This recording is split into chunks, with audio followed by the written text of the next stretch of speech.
You are watching On Demand. Please do not try to vote or enter any competition or other interactivity in this programme, as it may not count and you may still be charged.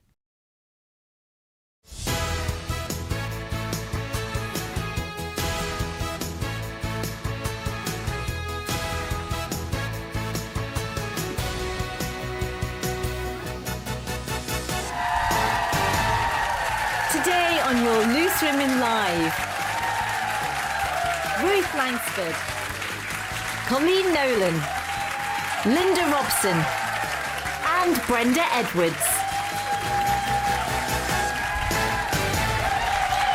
Hello, thank you very much. You're very kind. And hello, welcome to you at home too. This is your Tuesday's Loose Women. It's lovely to have your company this afternoon.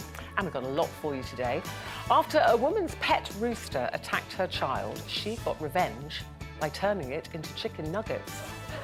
Yeah, we're asking, is honesty always the best policy when it comes to explaining to children where their meat comes from? Interesting one. And it was the smash hit series which saw characters fighting to the death to win a life-changing amount of money. But with a real-life version of Squid Game hitting our screens, we're asking whether reality TV has finally gone too far.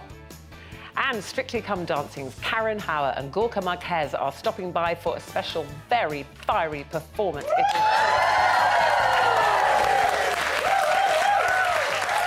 Yes, do not miss that. We've seen the rehearsals. It is hot. OK, we're starting off talking about the Princess of Wales. She's given a landmark speech to launch her life's work, as she calls it, a project called Shaping Up. It highlights the importance of early years development for children. And that got us thinking this morning about how much our own upbringing's actually influenced us, you know, because they say take the child, don't they? Give me the boy till he's 7 and I'll create the man or woman. And so I'm sure it's not as complicated as that, to be fair. Until you're 7, everything that happens to you then will shape the adult you are. But, I mean, you were working at age 2. I know. So did you even feel like you had much of a childhood, really? No. No, on one hand, I think, wow, I had an amazing childhood because we travelled everywhere. I was constantly with my family. So in that respect, it was great. But it definitely made me aware when I started to have my own children, because, like, when I was at school, I did go a couple of times, but my family, like my mum and dad, they didn't have time to come to Parents' Day or Sports Day, because they'd be working as well. And I was really conscious of that when my own children came along. I wanted to be there for, like, everything. But yeah, it was just very strange. I look back now, and especially as my kids, like, I remember when all of my kids got to the age of 2, I thought, God, I was going out working now. Like, did you have a tutor that travelled with you? No. They have to now, don't they? do. Well, have to now. by the time I got to, I think we were going abroad somewhere for 6 weeks, and then they said they have to, me and Bernie was still school age, and we had to have tutors. But they never checked up on it, so I don't think we had. But for you, you didn't at the time think, oh, this is not right. No, it's just very strange, because it was just something that I always did. Yeah. And when I wasn't there, my family was still doing it. So I just grew up in that whole atmosphere of this is what we did. So when people would go, oh, it's amazing what you're doing, I was thinking, is it? I don't know. I don't know any different. Yeah, well, something that happened in my childhood, young, I mean, if this hadn't have happened, I would never be doing this now, because I went to a primary school in Islington called Rodfield School, and my dad was a bit of a playboy. He was always playing away. And my mum decided she was going to leave him one night, so she packed us all in a minicab, took the telly with us, and we moved out to Leabridge Road. just the telly? Just the telly. And a few bits of clothes and everything. And we were there for 6 months. I went to another school and that, but because we'd left Rotherfield without telling them, when my mum went back to my dad 6 months later, we had to go to another school, which was called Ecclesbourne. And there was a woman there called Anna Scher, and she started taking drama classes. And I started going to the drama classes, along with the Kemp brothers, Kathy Burke, like so many people, Patsy Palmer, Sid Owen, everyone. So if she hadn't left me dad, I wouldn't be an actress, and I wouldn't be here now. And Brenda, for you, I mean, so sadly, you lost your parents, you know, at the same time when you were very, very young. Yeah. So that must have shaped you in a different way to us who had parents around. Yeah, I mean, it's interesting you say everything that happens to you up until the age of 7, but obviously I was 4 when my parents died, and I think the thing that's shaped me is more by way of like music. I always remember them playing their vinyl Trojan records at home, and there was a weird time that I started. I had a sense of smell that reminded me of my mum and dad, and it was like a curry sauce smell. But I never realised that my brother, and we'd never spoken about it, he had the same thought, he had the same memory, and we both hunted down a Chinese shop that had this curry sauce done a certain way, a certain thickness, with garden peas, and I never realised it until I went to my brother and was like, oh, we're going to go for a Chinese. He's like, yeah. And I says, I like curry sauce, but I like a certain curry sauce. And he said exactly the same thing, but we'd never spoken about it. So subliminally, there's something that was in our memories. But I think everything can shape somebody, whether it's good or bad. It's just, you know, And, of course, you brought up by your auntie, well looked after, but do you ever wonder, would your childhood have been very different? I think it would have been different because I wanted to be a performer from a very early age, and I know that my mum was a performer. She didn't follow that route. She did modelling, but she didn't follow that route. She went into nursing. But I know if my mum and my dad were alive, when I said I wanted to go performing, they would have been totally go for it. Which is why I'm that same person. Whatever you want to do, follow your dream. I'm sure they'd be very proud of you because you did go for it and look where you are now. We're staying with childhood, actually, but bringing up to the present day. And this story concerns me so much, and we have discussed this so much over the years on Loose Women, and that is children and pornography. And there's new research out that says 1 in 10 children under the age of 9 are now watching porn, under the age of 9. And a lot of it features violence. And it just appalls me, but I just think, how do you stop this? You know, there is the internet, which is the most wonderful thing. There is social media, which is wonderful on so many levels. But I kind of go, the genie's out of the bottle now. You can't put it back in. No. Kids have phones. You know, however much you try to monitor what they're doing, you know, look at the computers, they have phones. And if they're not looking at it, one of their mates is probably looking at it at school. They're all showing each other. The thing that concerns me, well, it all concerns me, but how many, particularly young boys, are watching pornography that is violent towards women, and they think it's normal. And I was reading this article, and there was a girl of 12 who'd had her first kiss with a boy, and he started to strangle her. Oh, no. Because he had seen that, and he thought that That's was what they liked. He thought that was completely normal behaviour. I mean, you as an agony aunt must get letters from parents all the time with this concern about how do we stop this? I don't know if you can stop it. We just have to educate them, I presume. I don't necessarily think we can stop the social media side of things. That is down to the companies. They have to come forward. I mean, this thing about, you know, well, there's an age limit. You have to be 13 or something to be on, you know, on social media. But who checks? Who checks? They have to fill in a date of birth on the thing. So they've just got to work that out. So there's some law has to come out that makes that much harder to do. And as parents, they need to monitor it. We have to stop. I know we're in this generation now where it's all social media, and you have to go along with that. But you still have to be a parent. Yeah. You know, when Kira wanted a phone at 7, I said, absolutely not. But all my friends have got them. I don't care. You're not having one. You know, we've got to stop worrying, oh, my kid's going to hate me because I haven't got a phone. Because now, Kira's very grateful that I didn't get her the phone then. I got it when she started high school because then I didn't have as much control and stuff. But I think you have to have the conversation with them as well. But I think as far as stopping them seeing it online, that's got to come down to government legislation. Well, there is, Again, something that we've talked about a lot on this show, and you go, when is this actually coming, is the online safety bill, and this will make social media companies legally responsible for keeping children and young people safe online and making social media platforms take this content down and quickly. That bill is currently in its 2nd reading, I'm told. It's now at the House of Lords, and apparently it will be, hopefully, passed in 2023. But then it's got to be policed. Then it hopefully will be policed. But Brenda, I mean, it says here that half of 16 to 21-year-old boys assumed that girls either expect or enjoy sex which involves physical aggression. Well, OK. So that's what they start to believe. Well, it's obviously there wasn't social media when I was growing up, so you know I didn't have that influence. But you're saying in that paper that her first kiss at 12, I think I was like 15 or something when I had my first kiss. But I was really nervous about my first kiss because my grandmother always said, "Don't kiss a boy because you'll get pregnant." You're terrified. Well, that's great, but she missed out the bit in the middle that is the... you know what I mean? So it's like, I was like, OK, I won't kiss you, but...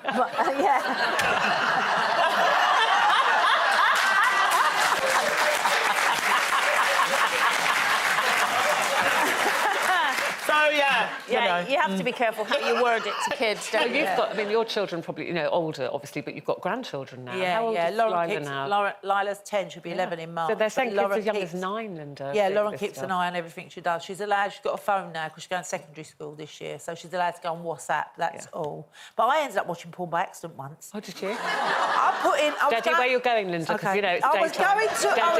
to a do and I was looking for a dress, so I put big women. I googled big women.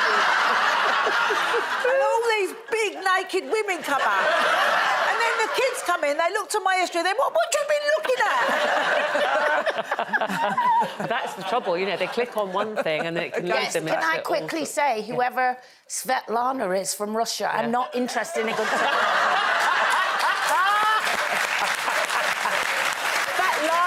I thought it was just me. No, she's she's after you emailing as well. me as well. Well, there you go. She's a I thought right I was one. the one. Anyway, let us know what you think about that. I mean, we're laughing now, but obviously it's very, very serious stuff. 1 in 10 children have watched pornography by the time they are 9 years old. We have to take a break now. After that, we'll be talking beauty and banter. Can you have both as a woman? And is your Britishness holding you back when it comes to bragging about yourself at work? We'll be discussing all of that right after this. Don't go anywhere.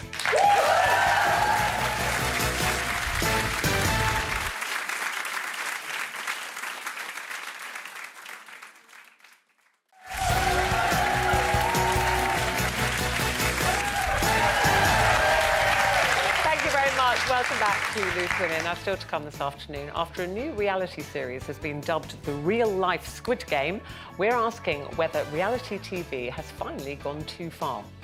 We'll also be discussing how young is too young to talk about to your children about where the meat they eat actually comes from. Before we do any of that, competition time for you and you. Get ready. We have a brand new Jeep and £60,000. Indeed. Craig Doyle can't be yours, but he does have the details. So, for so many of you watching, 2023 is the year you're going to set off on some fantastic adventures again. And we want to help you with that with a brilliant prize worth over £104,000. So to get us all in the mood, I'm going to go on a wee adventure of my own. I'm going to head through Wookey Hole, which is something I like saying. Wookey Hole! Our two-part prize could see you driving away in this brand new Jeep Compass. It comes in Alpine White, and it is the perfect vehicle to start all your adventures in. So this is my pal Sally. What's the spookiest story you have from the cave? I'd say that that's probably our story of the witch. So there was an old woman who lived in the cave and she was banished here. A monk was sent from Glastonbury Abbey and then eventually he managed to turn her to stone. And this competition has its very own buried treasure, a huge £60,000 to spend on whatever you like. For another chance to win, text WIN to 86060. Text costs £2 plus one standard network rate message. Go to the website, entries cost £2. Call 09068 786060. Calls cost £2 plus your network access charge. Or post your name and phone number to DY03 PO Box 7558 Derby DE1 0NQ. Entrance must be 18 or over. Lines closed this Friday at 3 p.m. We want you to go on your very own adventures, and £60,000 in tax-free cash will really help on that front. And you can drive here in your brand new car too. So get entering and best of luck. Now, where's Sally? Sally? Oh, we'll come and look after you, Craig. We'll Colin particularly. Won't Yes, Nicole? I will. She'll come and look after you. Now, everybody hates a bragger, but it turns out that bragging might actually be better than modesty in the workplace. Brits are now being told to brag like an American to get ahead in your career. I think British are a bit more reserved, aren't we? Definitely. You know, Americans are very good at kind of selling themselves and being confident, I think, most of the ones I've met. They're kind of taught that that's fine, it's fine to do that, but we're told, don't show off. Don't show off. Don't show off. Yes, all my whole life, don't show off. Yeah. I think it's life. different. I think it depends what career you're going into. I think if you're walking into, you know, a proper job, not like this, you know, if you're walking into an office or whatever, then you have to sell yourself. You know, when they go, what can you bring to this job? You have to sell yourself. Yeah. But I can't do it in the career that I'm in because it mortifies me. And if they go, do you think you can do it? I go, probably not, but I'll give it a go. You can do everything. I can't do it. But you've proved that you can do so many things. No, Sing, but present, you've done reality, you've Dancing on Ice and Big Brother, and you've done it all. I know, Ruth, but I've winged the whole lot. I've literally, I don't know how, but I sit there and go, wow, I did that. But do you not think most people feel they're winging it? Do you feel sometimes you're winging? You I look think confident everyone and going, yeah, I've got this, and inside you're like, oh. But I see that as blagging, not bragging. I'm more of a blagger than a bragger. And I think that's important to be able to put your best foot forward because you know your personality, you know what you can do. And I know that I have blagged going into, like, my first job, for example, because when you're, like, 17, 18, you have no experience necessarily in the job that you'll get, but you know that you would put your whole soul into it and do a really good job. So you go into that interview and I'm like, yeah, and I've done this, I've done that, and I've done this, and I've done it, and you haven't done anything. But you were a boss yourself. It's a good blag, though. It got me the job. But you were a manager. You did get the job. You were a manager yourself. So if you were interviewing somebody, because they say often bragging can be seen as arrogance. So if you were interviewing somebody and they were going, yeah, I'm amazing, I do this, I can change this company, would you give them that job? Yeah, no, it's one thing themselves. if they say it off their own back, but when I was an accounts manager, that was one of the questions, what can you bring, what can you offer that's different to anybody else that I'm seeing? And so that is you're encouraging them to, I don't call it bragging, yeah, but then if somebody comes into our industry and they go, and you go, oh, you know, are you nervous or whatever? And they go, no, I always want the set to fall apart. I Linda, do, I want them to trip up and everything. Have you ever had to kind of big yourself up or beg for a part or say, look, I know you might not be considering me for this, but I would be the best person for this role? Or... No, I did once, so I wanted a part in this thing called Harry's Game. It was a 3-part series and it went out late at night and whatever. And they asked could I do a Northern Ireland accent, and I said yeah, and I didn't have a clue how to do a Northern accent. But luckily my mum's from Beryl, lived around the corner, and she was from Belfast, so I went round to Beryl and she taught me how to do a Belfast accent. So... Go on then, give us a bit. 1, 2, 3, 4, 5, 6, 7, 8. Look at you've done to me. So I sort of based myself on Ian Paisley, really, I think. So, and I got really rave reviews, and I thought I was going to get loads of other parts after that, but I never. I've only ever played Cockney. I've only ever been downstairs. I've never been upstairs in a programme. So they've kind of pigeonholed you now. Yeah, it's a little Cockney sparrow that you are. But the bragging, I brag about my grandchildren all the time. Do you? We've never noticed.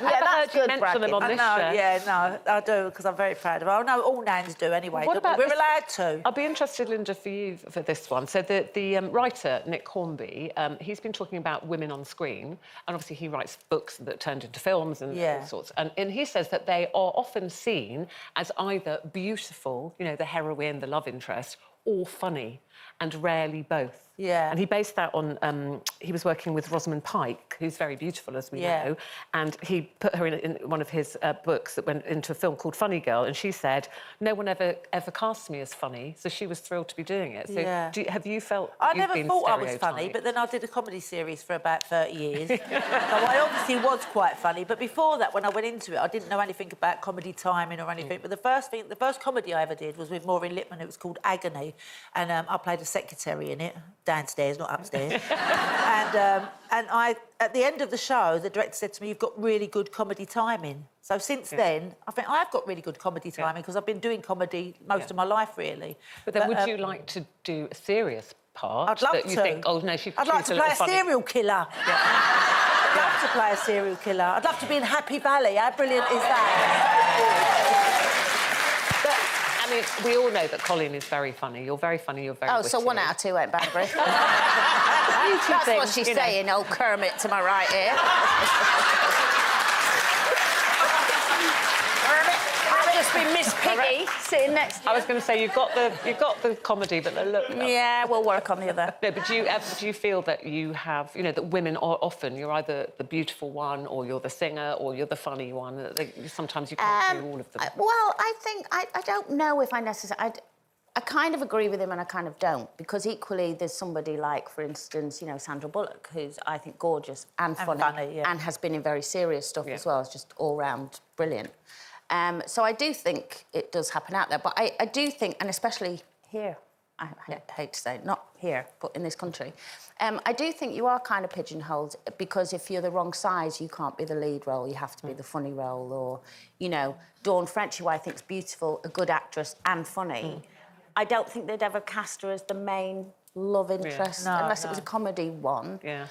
But I think they should, because I think, you know, she's brilliant. And Brendan, you know, I mean, you are a very... How shall I say this? Confident. No, but you have... I was wondering what you were going to say there. You have a very big personality, but we know you can actually be quite shy sometimes. Yes. And... I'm not looking at Cole. Yeah. Don't listen It's funny, we're talking about pigeonholing. You know, my musical theatre career, I've played, like, roles like Killer Queen, Motor Mouth, which is, you know... That's about right. Motor Mouth. Character. And my mum, these are all big personalities and big voices, and I think because I have a big voice, I get put into... But I'd really love to play that, like, shy kind of, you know, because that is more my personality and more me, but that's what I get stereotyped. But I'm always up for a challenge, so I think you can be funny and beautiful is in the eye of the beholder, and I am beautiful inside and out. Yeah. Oh, yeah. Yes, and our audience agree. OK, we have to take another break now. After that, a mum in America, she has boasted about feeding her toddler nuggets made from their family pet rooster. Yeah, people were left crying foul. But I'm sorry, I don't write this stuff. Was she wrong to do that? And just when should you actually talk to your children about where exactly the meat that they are eating comes from? We are a bit torn as a panel on this one. Also, it's been dubbed the real-life Squid Game, but better. So will you be tuning into Netflix's controversial new show? Talking about all of that right after this. Don't go now.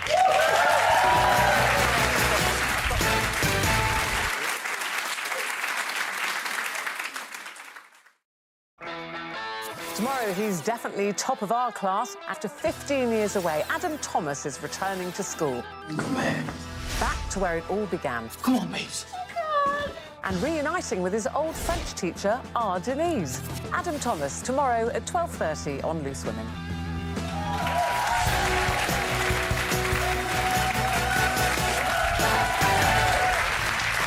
Thank you very much. Hello, welcome back to Tuesday's Loose Women, where joining me, Ruth Langsford, it is Colleen Nolan, Linda Robson and Brenda Edwards. So, coming up, Strictly stars Gorka and Karen are joining us. They are taking inspiration from their Latin roots for their new show, and they will be giving us an extra hot, extra steamy, exclusive performance. Don't miss that. First, though, you might remember the hugely successful 2021 thriller series Squid Game, where the contestants competed in all these, deadly challenges in a bid to win. It was multi-million-pound cash prize. It was quite something, wasn't it? It became quite a cult thing that everybody was watching. So now shows across the world are taking inspiration from Squid Game, including this new Netflix series. What? 이게 뭐야? 올라가는구나. 와. 오, 무려. 뚜껑이 열리니까 안개가 자욱하게 있어서 이게 깊이를 잘 모르지 않습니까? 그래서 너무 무서웠어요. 저거 빠지면 정말 죽지 않나? 제가 오징어 게임 봤을 때 그런 느낌의 그런 살짝 공포가 오는 거예요. 진짜 아찔했어요.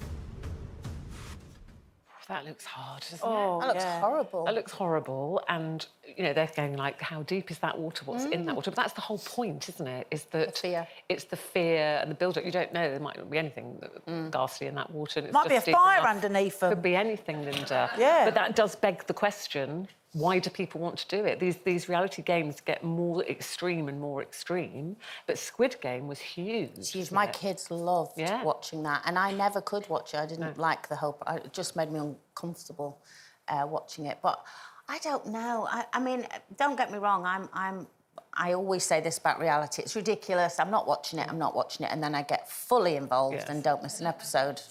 But I'm worried that we keep pushing it just They're going to too kill far. someone, aren't they? They Somebody's are, gonna eventually. really be badly Well, we hope injured. not. But there's massive... I mean, the Squid Game one was, this is like a multi-million-pound cash prize, multi-million-pound cash prize. And also there's, the 15 minutes of fame kind of side to this, which is what people will do to be on the telly. And, it's voluntary. No one's making them enter the games. And if there wasn't an audience for it, they wouldn't be making them, Brenda. But it was interesting what the film, the clip that we showed of the film. I mean, I started watching the film, and after 15 minutes, I had to switch off because I was kind of sat there watching that. I don't like too many... This original series. Yeah, the original series. But it was interesting how something that they said there: debts you cannot pay off. It doesn't really matter whether you're getting £1 million, 500,000 or £20. If you're dead, you're dead. You can't spend it anyway. So, I don't involve myself in things that are going to injure my body in any way, shape or form. For the shows, there will be huge health and safety precautions that they have to take, things they have to pass. They'll have experts on sets. Like anything, any reality show has to have those people. They have to have psychologists now. So, no one is forced to enter. No one is forced to enter, but when you're dangling money in front of some people that could be life-changing, you kind of think about that and you think, yes, I can do this, and the adrenaline junkie comes out, I can achieve it. But the reality, health and safety, that's great, but there's always something that could go wrong that somebody's not accounted for, and that's too much of a risk. But there seems to be a culture now where people, especially young people, just want to be famous. Yeah. They don't want to be talented, they just want to be famous, and that's why there's all these reality shows like Love Island and everything there, because it ups their profile, and then they get offered lots of things and get lots of money. It really does. But it really does. It's very different to when we started. Yeah. Probably that's why we're a bit like, well, what talents have they got? But it's just very different. So, you get onto a reality show, suddenly you've got 3 million followers on Instagram, suddenly you're getting, brand deals, and that's how they do it. That's how it works. That's how it works. I guess they can show they're strong-minded, but that's, that's the whole level. There is a British version being made, actually, so watch this space. I don't know when Colin's going to be in it, aren't you? Oh, God. You're not going to like this next one, Cole. I'm telling you, you won't like this one. This is about a woman in America. So she took the ultimate revenge on the family pet. It was a pet rooster. And the pet rooster attacked her toddler, her daughter. And so she killed him, cooked him, and served him up as chicken nuggets. Yeah. And this was a family pet. The pet was called Hey Hey, Hi Hi. It's from a Hey Hey from a Disney film. And she says he got what was coming to him. And she even actually posted pictures. We saw her toddler there with, obviously pixelated, but with a scratched eye. But she did post pictures of the same toddler eating the chicken nuggets. OK? And she said he got what was coming to him. Nobody hurts my child. So, we were all a bit shocked. Like, well, was that a family pet? Did that child know that was a pet? There was also a picture of the toddler with the dead rooster's body before it was cooked. So she'd seen it. Now, you all go, I'm just going to play devil's advocate here. Is that just like, well, it's a chicken, we eat chicken, we've killed it now, we're not going to waste it, we're going to eat it. Is that a reality Well, no, she check? chose to kill it because she was a bad parent and didn't supervise her child around an animal who then hurt it and took it out on the animal. We don't actually know what happened, whether she might have even been there when it happened. These things happen very quickly. But I take your point is that, as a parent, you're supposed to look after your kids. But accidents do happen. And that could be a dog biting. But what an example to set your child up, you've been hurt, so we're going to kill it and eat it. I mean, what kind of... It's a mad So consequence. 2-year-olds taking that in. We were saying about things that shape you as an adult from your childhood or something like that. Absolutely. She might remember. Listen, you all know how I feel about all of that. And we're horrified. And I know what you're saying is that, we're all shocked and we're all horrified. But tonight, most people go home and have chicken and chips or, I could do a whole hour show on what I feel about the meat industry and dairy industry, but I get blasted for it, so I'm not going to. No, but it's your views, and a lot of people who agree with you. But it's not just my views, because I was such a meat eater. I grew up with, you know, my mum and dad. It was potatoes and meat every day, and dairy. My mum loved dairy. I grew up with it.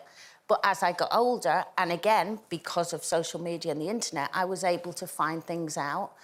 And, you know, I kind of educated myself to say, actually, that isn't what I want to do anymore. But you could say, Brenda, that that child is being educated in that way, which is, you know, those chicken nuggets that you all love so much? Well, this is a chicken, this is what it looks like, and they get killed and their feathers get taken off and we eat them.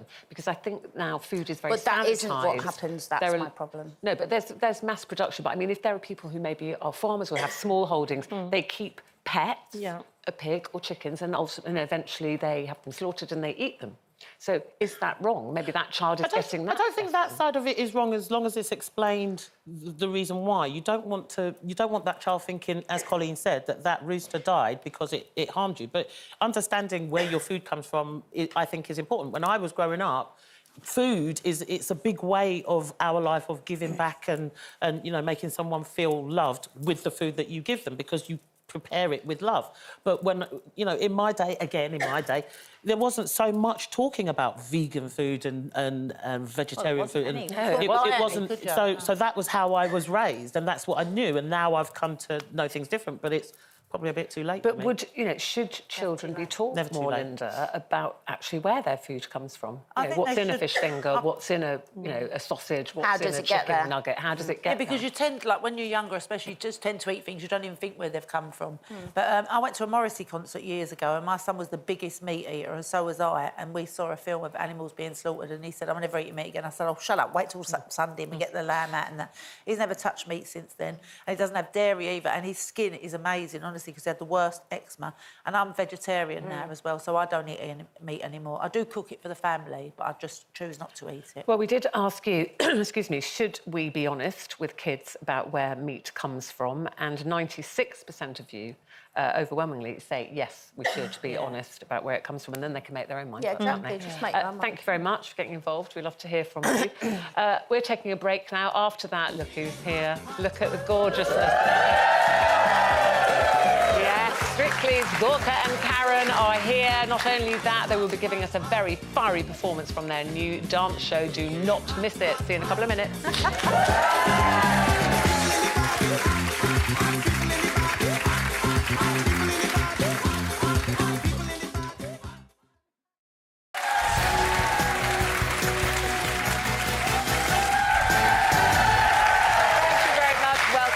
Loose Women. Now, we are used to seeing them strutting their stuff on the Strictly dance floor, but after taking a temporary break from the ballroom, our guests today are getting fiery for their new show. Here to tell us more, it is Gorka Marquez and Karen Hauer.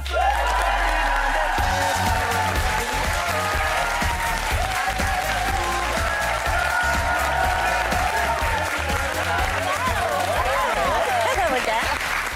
How good to see you. So good to see you. You touch me. Touch me. Let me get closer. Sit down in the chair. Don't trust her. I know.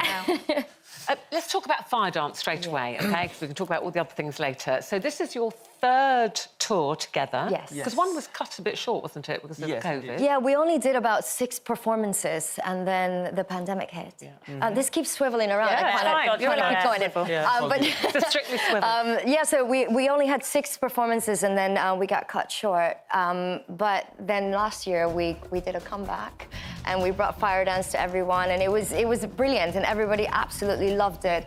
So this year we're coming back in full force. A couple of new numbers, new choreography. Real fire going on. Yes, there is, and we feel it. Yeah. Is it dangerous? Like how? It looks dangerous. Yeah. It felt dangerous the first time that we were rehearsing it. But we have like a bunch of like specialists, we like control, they're experts, and then we have lots of like safety rules to be able to do it. The audience is completely safe. We have like safety distances. If some theatres are different, so if they're too close, we don't do the fire. But Teta and and legs are incredible. And it's amazing to dance around fire. It's very cool. And it's a big production, isn't it? You've got live bands, Yes. singers. Yes, we have 2 live singers, 6 pieces band, us performing with another 4 extra dancers. The Fire Couple. It's an amazing show, and like it is just like a full production, not just dance. Like I said, band music, live music. Yeah. It's But we're everything. used to seeing you dancing on Strictly and separately, sometimes together in the group dance with your celebrity partners. How long have you been dancing together? How did that happen? Were you friends first? Or Well, how it's funny because Gorka joined in 2016, and obviously I'm a Strictly dinosaur now, so because I've been there forever. But we. You know, they usually make you dance together in a couple of the numbers. But there was a couple of, I think it was 2018 that we started doing a couple of corporate events, and you know, and we were like, actually, this works. You know, we get along really well, and we work really well together. There's no drama, and then we were like, well, it's no brainer. Let's do a tour together. Why not? And plus, we're both Latinos. And you bring that a lot helps of the Latino to the show, don't you? Yes, like that's I think one of the things that we are proudest about it is that we get to bring the Spanish culture, Latin culture, and I think nowadays it's very popular, the Latin music. We've seen a lot of like singers doing collaborations with like Latino singers. So for us to show the music that we grew up dancing at home with our parents playing at home, it's amazing and we love it. Karen, you're saying you've been the longest serving. Give us one of your favourite memories from the show? Probably when I lost my wig dancing with Chris Ramsey. I'm pretty sure you do. My wig got stuck to his sock.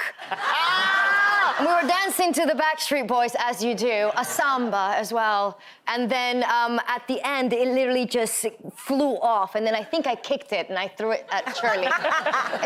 It's just natural. Go, bah, bah, bah. It was literally like, but casual moment on Strictly Come Dancing that I will never forget. Oh my God.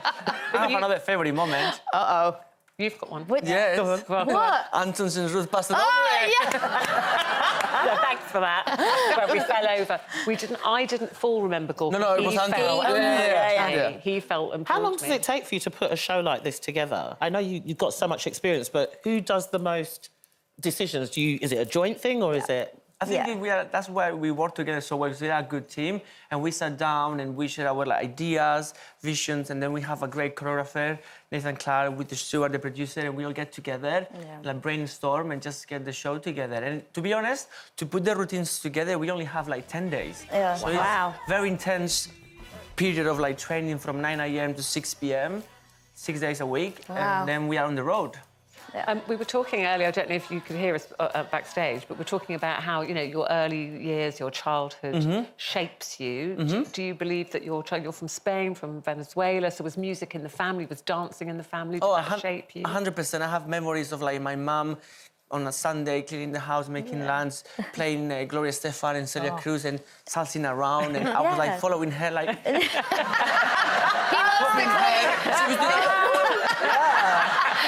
It's funny because I grew up doing the same thing. I think we're related. Yeah. But you know what? There was never a moment where we didn't have music and dance. So it's something that I felt like I always grew up with it. We grew up. It's instilled in us, and that's why we absolutely adore it. And now, Gorka, you're a daddy to Mia and a new baby on the way. Congratulations. Thank you. Do you think does Mia have the dancing gene? Oh, she loves dancing. We were on Saturday watching Strictly, and she didn't watch it. She just was, Papa, can we dance this dance? Can we dance this dance? She loves this, so it's amazing. Yeah. Maybe not when you're dancing for 9 hours a day and you come home and you want to rest, and she goes like, Papa, can we dance? So I go like, okay, let's do it. It's funny because she goes, Mommy, you sing, me and Papa dance. She understands who is the dancer. Well, currently pregnant, Gemma's probably going, you crack on. I'll sit here. We just must say, Fire Dance starts in Peterborough on the 23rd of February, and you're touring around the UK. Yes, I hope you come somewhere near us, because I'd love to see it. Thank you very much. Thank you. Gorka and Karen, everybody.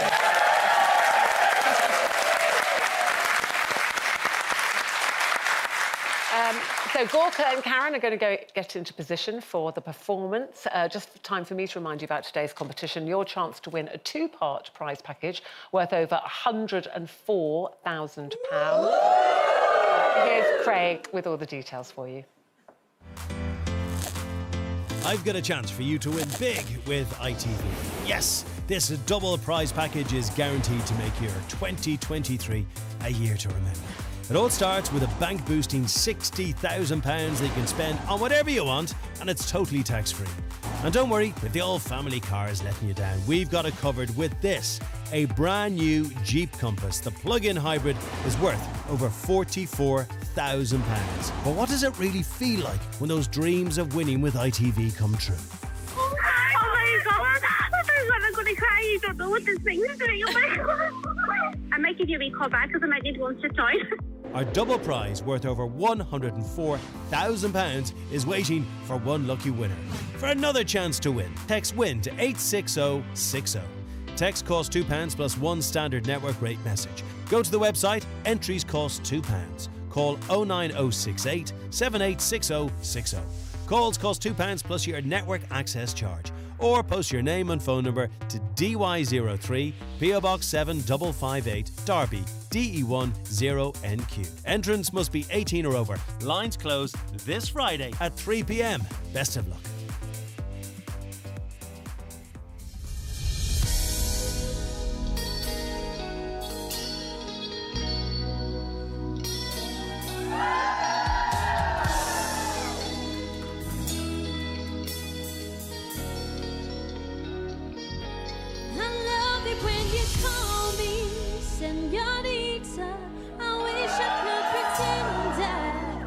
Didn't need ya, but every touch is ooh la la la. It's true la la la. Ooh, you should be running. Ooh, you keep me coming for ya. Lands in Miami, the air was hot from summer, wind sweat dripping off me before I even know her name. La la. Felt like ooh la la la, yeah.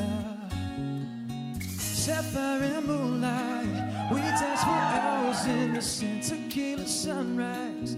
Her body fit right in my hand, la la la. It felt like ooh la la la, yeah. I love it when you call me señorita. I wish I could pretend I didn't need ya. Every touch is ooh la la la. It's true la la la. Ooh, you should be running. Ooh, you know I love it when you call me señorita. I wish it wasn't so damn hard to leave you, but every touch is ooh la la la. It's true la la la. Ooh, you should be running. Ooh, you keep it coming. There's just some things that never change. You say we're just friends, but friends don't know the way you taste. La la la. Cause you know it's been a long time coming, don't you let me go. Ooh, ooh, when your lips undress me, hooked on your tongue. Ooh, love, your kisses, they don't stop.